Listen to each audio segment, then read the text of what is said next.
지난 3화 이어 윤서는 꿈속에 거대한 배를 갖고 가는데 그 배는 엄청난 액괴의 비를 내릴 수 있다. 좀비들은 그 액괴를 실컷 먹고 배가 불러서 사람들을 공격하지 않는다. 진수는 액괴를 이용해 좀비들을 노예로 부려먹으려 하는데 모아는 그 의견에 반대한다. 모아가 안 돼 하는 부분에서 윤서는 꿈에서 깬다. 학교에 간 윤서는 모아에게 드림캐쳐를 돌려주며 꿈 내용을 설명해줬습니다. 마지막에 진수가 좀비들을 부려먹으려 했던 것도 강조했습니다. 그 배만 있으면 좀비가 무섭지 않겠는데? 모아가 기뻐하며 말했습니다. 넌 어떻게 생각해? 좀비들을 이용하는 거?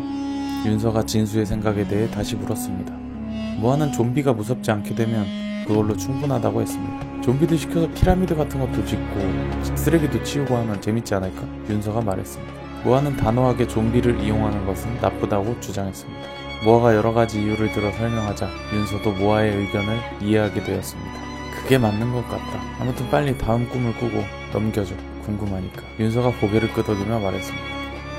모아는 집에 가서 진수를 설득하려면 어떤 물건을 가져가야 하는지 고민했습니다. 모아는 의자에 걸쳐놓았던 담요를 챙기고 그 위에 담요의 사용법을 적은 포스트잇을 붙였습니다. 그리고 그대로 담요를 덮고 잤습니다. 꿈은 진수의 의견에 모아가 반대하는 상황에서 이어졌습니다. 선택해. 나야 좀비들이야.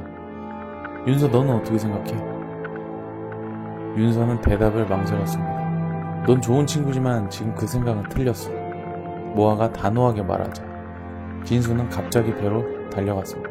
모아는 진수가 혼자 배를 차지하고 좀비들을 이용할 것 같아 쫓아가서 진수를 끌어내렸습니다. 모아는 재빨리 진수 대신 배에 올라타 진수를 방해하려고 했습니다. 그런데 배 안에 들어가니 익숙한 담요가 놓여있는 것이었습니다. 담요에는 작은 메모지가 붙어 있었는데 내용은 이랬습니다. 담요에 어떤 사람의 이름을 적고 그 사람을 머릿속에 떠올리면 담요가 그 사람을 데리고 온다. 어차피 말도 안 되는 일들로 가득 찬 세상이니 모아는 적혀있는 대로 믿어보기로 했습니다. 모아는 주변에 떨어져 있는 액괴를 손가락에 붙여 담요 위에 진수 동생 이름을 적었습니다. 이름 글자가 완성되자마자 담요는 갑자기 어디론가 날아갔습니다. 담요는 엄청나게 빠른 속도로 좀비의 바다 위를 날아갔고 수많은 좀비들 사이에서 진수 동생 좀비를 감쌌습니다. 너 우릴 버리고 혼자 도망가려고 했냐? 그 사이 진수와 윤서도 배에 올라왔습니다. 바로 그 순간 둘둘 말린 담요가 모아 앞에 날아와 진수 동생 좀비를 내려놓았습니다. 좀비는 배 안에 떨어져 있던 액괴를 보자 마구 주워먹기 시작했습니다. 진수는 형을 알아보지 못하는 좀비가 된 동생을 보고 주머니에서 총을 꺼냈습니다.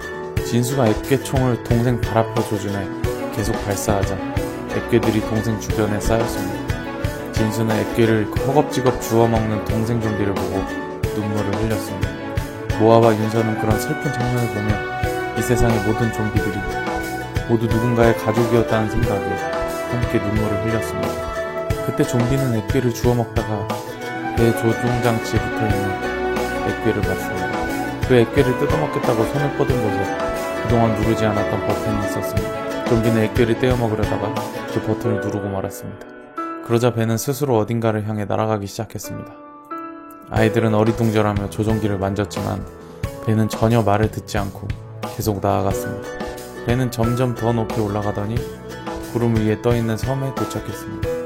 진수와 윤서는 당황하며 갈팡질팡하고 있었는데 모아는 어디선가 봤던 장면이라고 생각했습니다. 모아는 꼭 섬 가운데 있는 집에 들어가야 할 것 같은 느낌에 혼자 걸어갔습니다.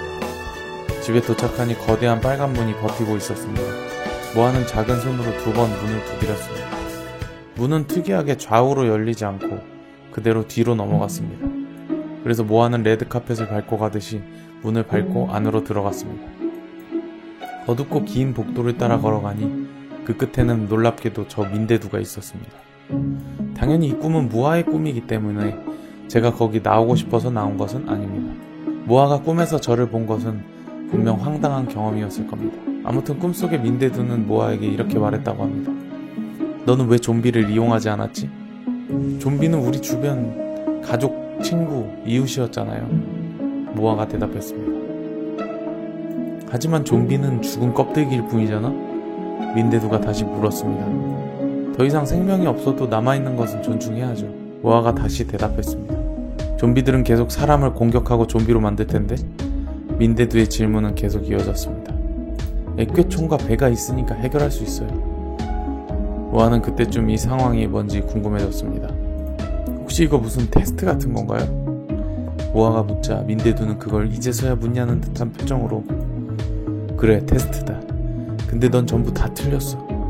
하지만 너는 더 이상 좀비를 무서워하지 않는 것 같고. 민데두는 갑자기 좀비 인형을 내밀었습니다. 너는 더 이상 좀비를 무서워하지 않아. 배를 타고 내려가면 이 인형을 땅에 던져라. 위험한 순간에 이 인형을 던지면 좀비들이 너의 편이 되어 도와줄 거다. 모아는 배에 돌아가 친구들에게 민데두를 만났던 이야기를 해줬습니다. 그리고 배를 조종해 땅으로 내려가 민데두가 시킨 대로 인형을 던지기로 했습니다. 땅에 내려가 액괴를 먹고 있는 좀비들 앞으로 좀비 인형을 던졌습니다. 좀비 인형 주변으로 강한 돌풍이 불면서 주변의 좀비들이 인형 속으로 빨려 들어갔습니다. 잠시 후 주변을 둘러보니 좀비뿐 아니라 아무것도 남아있지 않았습니다. 다같이 그렇게 사라져가는 세상을 바라만 보던 중 모아는 잠에서 깼습니다.